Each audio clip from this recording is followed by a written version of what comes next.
every night the VBS starts at 6:15, but I usually try to start things early, up for our volunteers. What I like to do is about 5:40 or so is have a time of prayer and meeting real quick with my team members, with everybody that's in the group. And usually it happens this way. On Sunday night, I will get 95% of those people.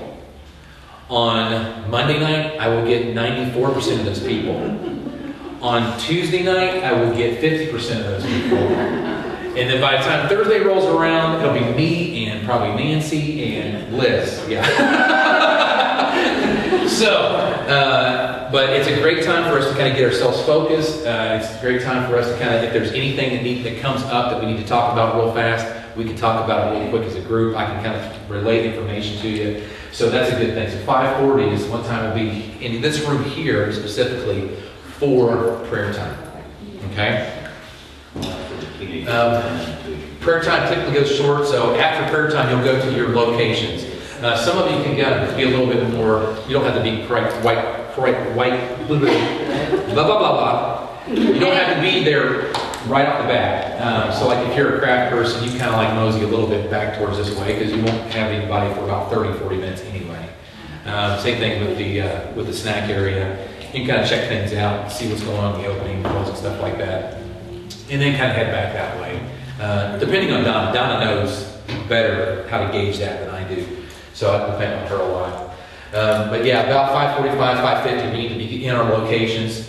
Team leaders, we need to be in their spots where they'll be in their seats, waiting for kids to come and sit with them at the pews. You will have designated areas in the sanctuary where you'll sit. Most of you, if you've been here before, there'll be signs that tells you where to sit and stuff like that. As a team leader, you'll want to make sure to spread yourself out. Basically, pin them in, the kids.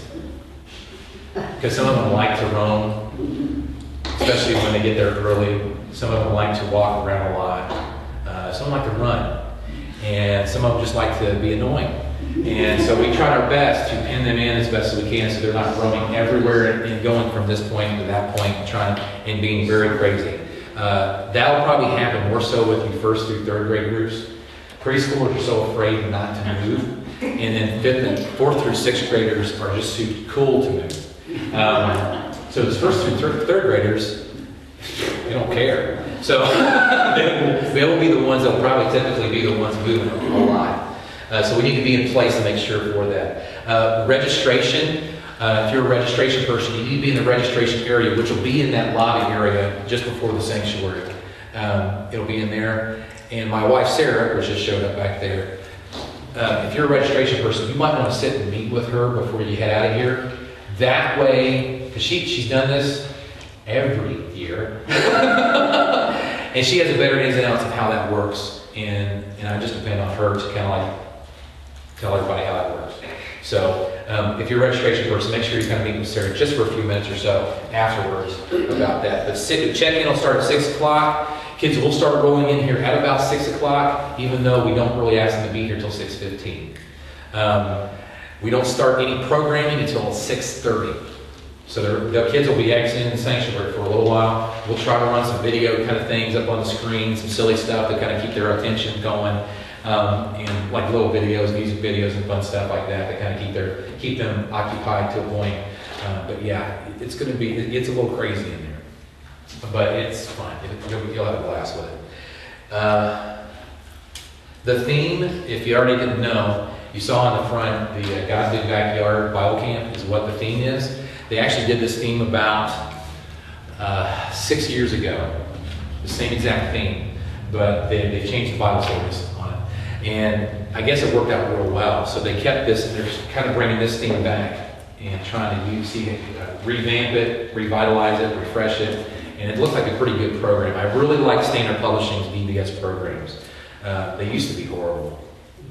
They used to stink bad. And I used all these other ones. I actually went to the Southern Baptist program one year in a church because they just had it right. And they were fun. But Standard finally changed their stuff up, and they're doing it really well now. So I like Standard Publishing's Vacation Bible School program. Kind of dressing up. Since it's a Bible camp, you just dress normal. Some years we've done the superhero thing where I ask you to dress up like superheroes. Some years you've dressed up like, what else have you dressed up like? We've had to dress up like multiple things. Yeah, and don't worry, we're actually going to do something like that too. You guys can kind of like dress as is, but I do like it when you guys get involved in the dress up kind of things too. We are going to ask kids to dress up in specific themes each night, just to make it a little more fun, a little more vital. So like there'll be a hat night, there'll be a crazy hair night, there'll be a backwards clothes night, something like that.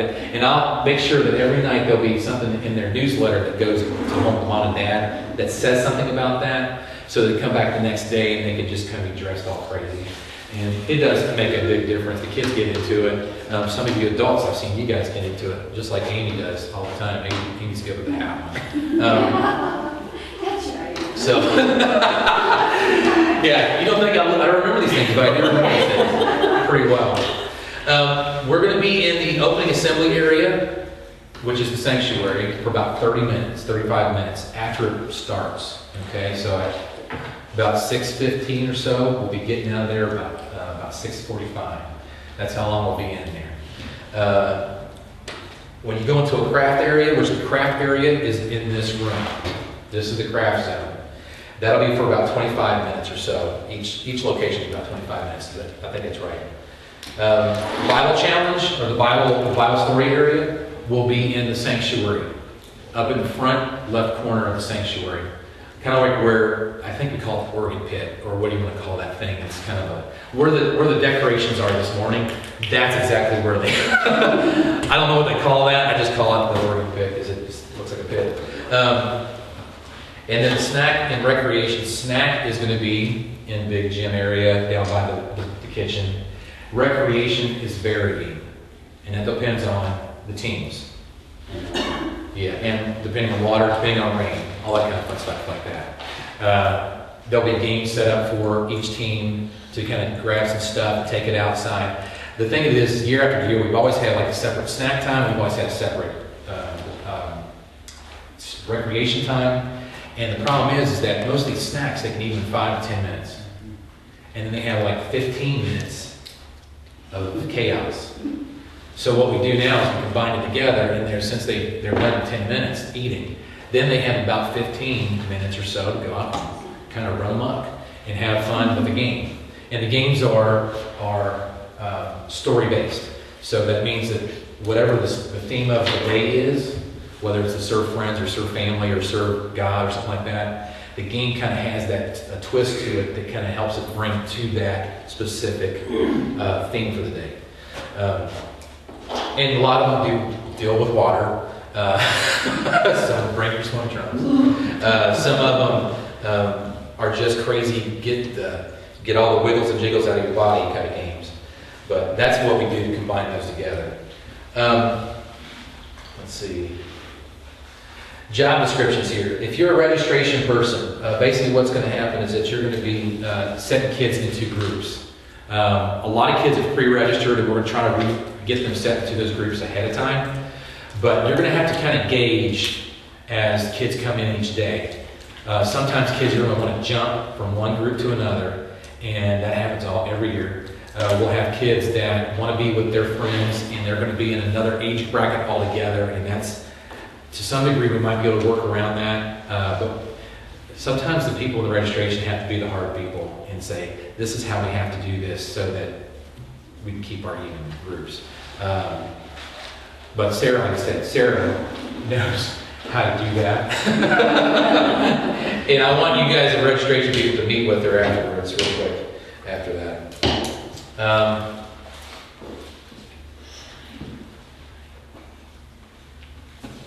Where did that paper go? Oh, team leaders. Team leaders, you guys, if you have done it before, you are the ones that have to herd, basically. You're the herders.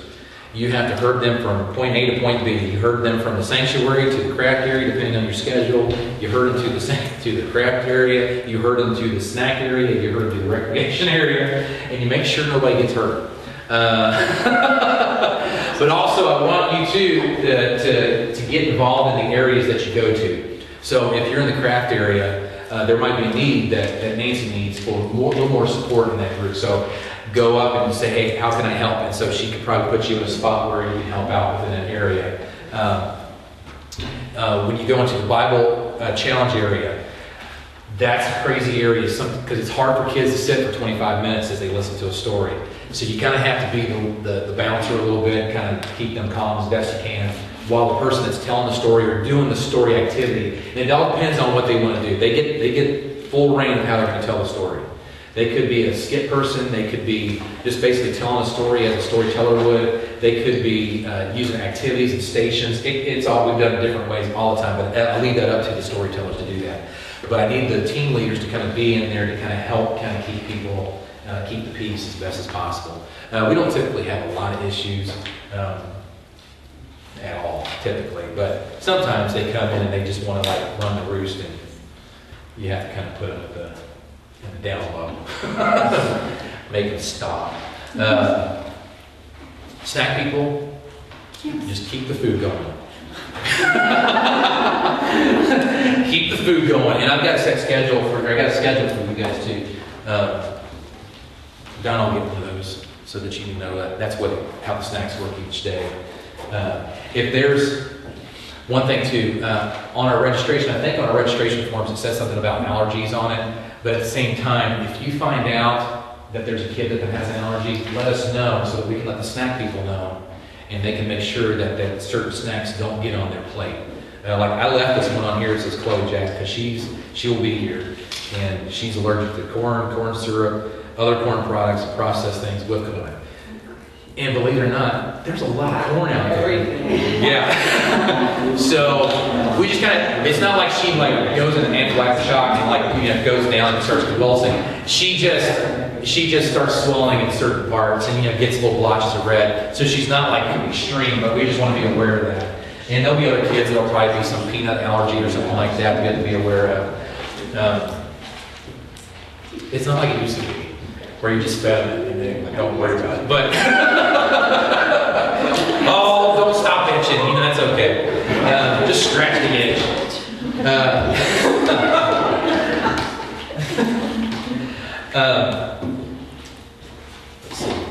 This is something that they had in the standard publishing stuff here. This what I thought was kind of interesting here and very helpful. If you're a school teacher, actually, here, you have some. I forgot. You're one of the pastor hour person right now. This actually has the good ways to kind of help in discipline of a child.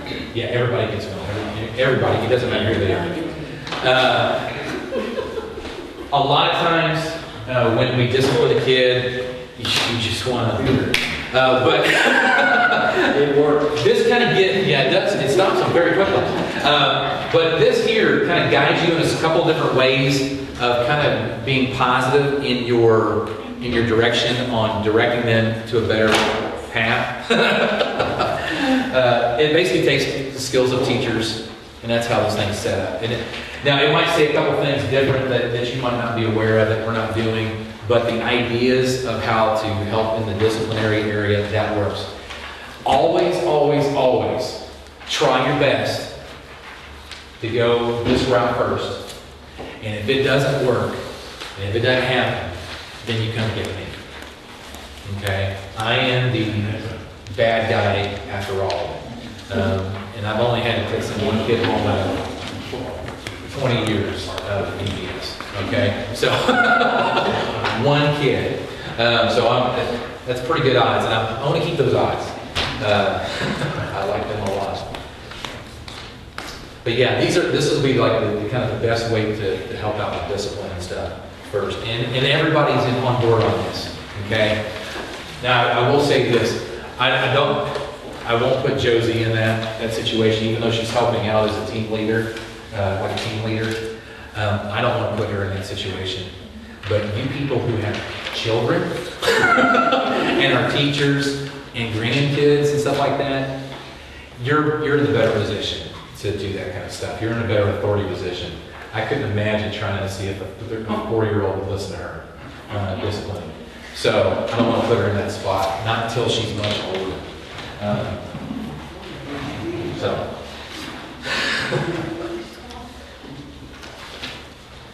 The mission that we're going to be doing this year is Tikva, which is one of the missions that the church supports.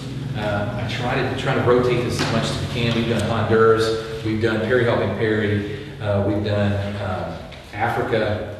We've done a lot of different ones. This year we're going to do Tikva. And I'm going to have Pam Princehorn, is one of the ladies that is on the board. I think she's actually the president of the board at Tikva right now. And she's going to come speak one night. She has one of the ladies that works with Tikva. She's going to speak another night. And then we're going to have a couple different video slideshow kind of things for the kids. That'll happen at the beginning of the opening session for every kid. And then at the end of the day, we'll just kind of like say, this is what's happening. You know, this is how much money we've collected. This is what our goals are. This is what, all this kind of stuff like that.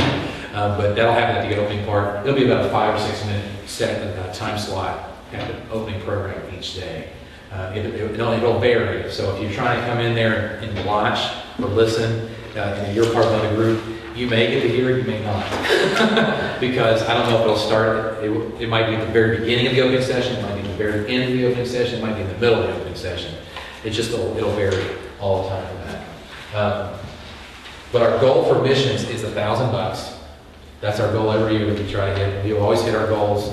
And that money will go to whatever projects that they need at Tikva. If you don't know what Tikva is, it's kind of like an after-school program in Kansas City. Tikva, T-I-Q-V-A-H. T-I-Q-V-A-H. Tikva. And I have no clue what that means. It's an after-school program. It's an after-school program in the inner city part of Canton. And they do a lot of great things there with them, getting them to different field trips, doing stuff. What's really neat is they're trying their best, because I've asked this, is to see if they could come, if some of the kids could be here, like during the program, and be a part of the group, so that they're actually learning right along with the kids that we're actually helping out, or at least their program. So that's who we're going to be a part of. They might be here, they might not. They're still going to work on that. Yes, ma'am. Someone told me we were going to get academically weak and stuff this year. Yeah, well, that's the next part. If you've been a part of it before, we do the slimings. The slimings will still happen. What happens with the slimings is that we get certain goals set. And when we hit those certain goals of our missions offering, then somebody gets slimed at the end of the week, after the closing program. Bob's been slimed before. I've been slimed every year. Who else has been slimed in this room? Tom, have you ever been slimed? No, I've been a slimer. You've been a slimer. Well, That's more fun. we're going to still have like 3 or 4 goals that'll be set for kids to reach. I'll still be the top of the echelon. I'm doing my best to try to stay out of this stuff, but I can't get out of it. $1,000, they'll get me. They can slime me all they want. Believe it or not, he doesn't even know it yet, but he will now. Steven's going to be slimed on Friday. He has to be initiated this way, because I think I've initiated most of the ministries in this direction before. Being slimed, so yeah, he's going to love that. And I'm not quite sure yet. Probably Don Bilbro will be another slime person, just because we have to slime him. And I don't know who else. You got hurt by that one. Maybe, I don't know. That person to the left of me that's wearing glasses and a green shirt, I don't know. He might be slimed by now. But we've got a new... Or Greg. Greg would be great slime. That'd be great. I'll talk to him. Can I do? Yes, believe it or not, I will give you full option on it. Yeah, that'd be good. But every year we've done a slime, and the slime has always been the funniest part of the end of the week. And the recipe has been this: applesauce and lime jelly. That's exactly what the slime is. But this year, my daughter found the recipe for what they use on Nickelodeon. And it's cheaper, and it makes more of it. And so... I got the recipe, and I'm going to have fun with this, because I'm taking it to camp with me too when I go to Round Lake, and we're going to see how this works. But it's all biodegradable stuff. It's nothing crazy, but it makes the mess, and it's fun to to play with. So yeah, that's going to be what's happening. So we try to push that idea with the missions with the kids every day. It'll be information on the newsletters that parents take home, or the kids take home to their parents every day. Just kind of let them know what the goal that we've already set, how much we've already given, and who's it for, and things like that. When the kids come in, now we don't do a specific just offering moment for Vacation Bible School. What we'll do is we want the team leaders to go ahead and gather the offering as the kids come to the pews that they're sitting in. Okay, there'll be an envelope that'll be at the pew that'll say offering. Put that money in that offering envelope and just leave it at the pew. Don't take it anywhere, just leave it in there. You'll have a schedule, you'll have an attendance sheet that you'll have with you also at that pew. There'll be markers, anybody will have name tags for you to like write up with Sharpies and stuff so that you have a way to like identify your kids in your group. So you'll have all those types of things at the pew if you're a team leader to put them for. What I do ask is that you don't take everything with you. You can take the schedule with you, you can take the attendance sheet with you, but don't take the money bag with you, and don't take the name bag. Yeah, don't take the markers away, because every year I'm trying to like scrounge around to find more markers because somebody took the markers and I can't find them anymore. And it might be something where I've never slimed a kid ever, specifically. Like said, we're going to slime this kid. But I've had kids slime adults, so that if we kind of gauge it, we might see if there's a group that has just an umpteen amount of money coming in, we might let that group slime somebody at the closing program. So, I don't know. I've never specifically slimed an individual child. That usually comes on Friday and they get slimed anyway, whether they want to or not. So what's the new recipe? Believe it or not, it's vanilla pudding, flour, baby shampoo, and green food color. Believe it or not. Now, you would think it's going to be a standard, but the baby shampoo is supposed to lock it in so it doesn't stain. And I'm like, really? But it's all biodegradable, and I wouldn't eat it. But you should be able to like keep your eyes open with it because baby shampoo doesn't stain. Nancy gets it out. Yeah. Well, and yeah, see, if you just like rub it really hard, it'll suds up. Foaming up. Roll out this big green foam thing in the middle of it. That'd be fun. Special days, again, I want to make sure that you guys, we're going to do those special days where you dress up and do certain things. Some of the things we can do is Hat Day, Sports Day. You just come in one of your favorite sports teams t-shirts or something like that, whether hats. Crazy Hair Day, Mixed Up Clothes Day, and I thought Patriotic Day would be kind of a fun one too, even though it's kind of hard to get a lot of patriotic stuff after the 4th of July, because it's all gone. But we'll try to dress up in red, white, and blue as best we can on one of those days. So those will be those certain days. And like I said, it'll be in the newsletter that goes home with parents, so that they know what to dress up like the next day. Now Sunday night, it'll just be coming to our day because there's no way to get that information out that fast to the kids. When you're a team leader and you're dismissing kids, at the closing program, this gets a little hairy, and we try our best to do what we can, but still, no matter how we do it, it gets hairy. Okay? I need the kids to stay in their pew until mom and dad come down and identify themselves to you and who their child is. Okay? It does take a little bit of time. It does get bottlenecked because a lot of people come down the center aisle. I try my best to bring it to the side aisles too. But still, however we do it, it just doesn't fly well. So I need to depend on my team leaders to pin them in. And if parents come on the outside aisles, then that team leader on the outside aisle can check kids out from the outside aisle, and the team leader on the inside aisle can check kids out from the inside aisle. That way, there's going both sides. It does go pretty quick. but there's a lot of kids moving at one time, so we got to be aware of that. And haven't lost anybody yet. Almost did, thought I did, but no, we did. So that's kind of the ins and outs on that. Closing program will be Friday night. It'll only be about an hour long, and what will happen is it'll go through the whole week. We'll do the songs that we do throughout the week. We'll talk about the different themes that we talked about through the week. We'll talk about our mission that we talked about that week, and we'll actually have one more special offering that night so that we can hit our goal. And then we'll have, by the end of the program, we'll have the count of what we have received for missions, the total count, and then we dismiss and have the slimings. The slimings happen in the courtyard out here because it's the easiest, quickest thing that we can do to clean it up. We've done them out here before, but there's too many cars. So it works out real well. And then people that don't want to get slimed can look through the window and watch it from afar, which is a great thing for most of the people that want to watch it from afar. Because if you're anywhere inside that courtyard, you're going to get slimed.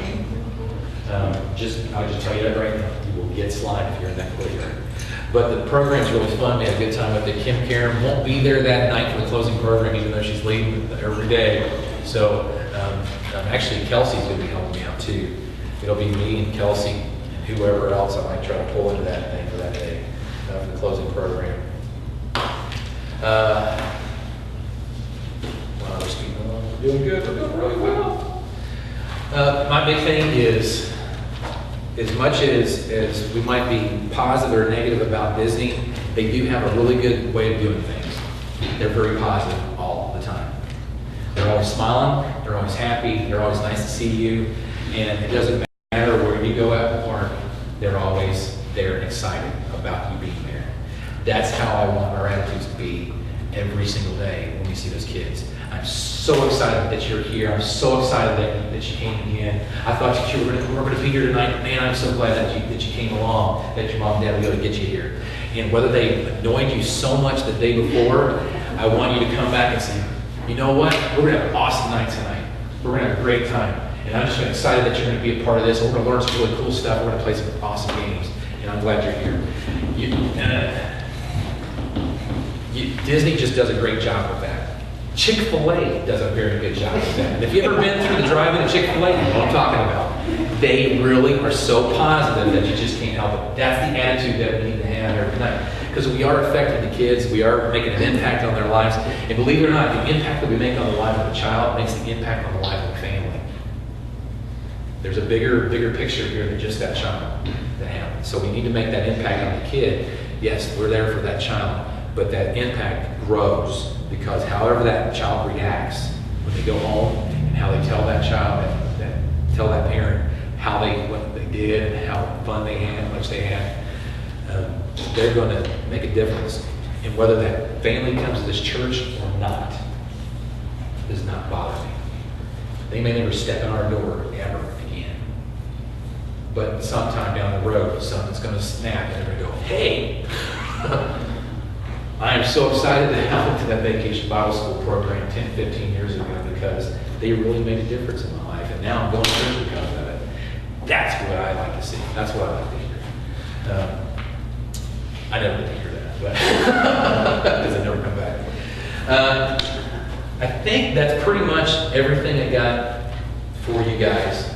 Again, I try to keep this as fast as possible. Things speed up. Does anybody have any questions for me? What kind of sign do we have so far? We're still kind of low. It looks like we're probably at about 40 kids that I know of. Some kids have signed up on the online, which is great. And I've got some that are up on the Welcome Center. You see the little forms here. Take those home with you. If you know of anybody that like neighbors or anything like that has kids that can be in this group. It's for 4 years up through 6th grade. 4 years up to 6th grade. So you take those home. There's a registration form on the back of it. They can either register and bring it in to the church, or they can actually go online to the church website and they can register that way too. Some of them might say, well, I can only be there 1 or 2 days. Great. If you can only be there 1 day, awesome. That's wonderful. Register. Register ahead of time because it makes it a whole lot smoother for our registration people instead of trying to figure things out and look at the forms and stuff like that and place them. They'll already be placed ahead of time. So yeah, take those forms home. Family members, friends, neighbors, whoever it might be, somebody you don't even know, go to Walmart and start handing them out and invite them to the vacation Bible school. Anybody got any questions, real quick, before we get out of here? Did I explain myself that well? Okay, that's good. All right, again, thank you so much. And, I'm so glad you did so many. Tammy's like on this. This is the schedule. This is your turn now. This is the actual schedule. You'll notice that in there that there's only 3 rows, but we have 3 teams in each group. So preschool, elementary, and preteen. There are 3 teams, 3 different teams. But they're all on the same. But they all rotate to the same locations. The same Okay. So what the nice thing is that if you're a team leader, you really, literally might only have 2 to 3 people as team leaders in your group. But since you're rotating with 2 other groups at the same time, and they have 2 to 3 people, team leaders, now you have about 9 to 10 people watching that same exact group. Okay, there's a my craziness does fit in certain things out every once in a while. So that's why it's set up that way, so that you can rotate together. And then if you play do recreation stuff, like the recreation time after snacks, you can either do one of 2 things. You can do the recreation as your own group, or you can combine with the other 2 groups and just have like a massive recreation, which some of these games you actually can do that with no problem. A lot of these games you can do that with no problem. And always modify a game. If you can understand a game, modify it. Team leaders, this here are all the games for the week, okay? And you'll have all the stuff that's for these up on the stage in the gym. So all the different props that you need for these games will be up on the stage. All these games are pretty much the same. There's not like before we did the preschool box, the elementary box, the preteen box. Not this year. It's just one big thing. And everybody's going to be doing the same exact games, preschool all the way up through and stuff. So these are the game descriptions. And Karen Hine has been the one that's been really nice about getting all the parts or props for me and the game supplies for me. So she'll have that set up on the stage in the sanctuary, or not the sanctuary, in the gym. So after you're done with eating your snack, you can walk down to that stage area in the gym, pick up your supplies, and take your group out to wherever. You can take them into the courtyard room, you can take them down here, down to the playground, the little playground that's over here off to the side. It just depends on how you guys want to fit it. A lot of people actually use the courtyard for the games. So that's how it fits for you guys. So if you're a team leader, don't forget, pick one of these home with you so that you can kind of get an idea of what the games are like. Okay, I think that was it. I'm glad somebody explained the setbacks. So, what was you? All right, last time. Questions? All right, thank you.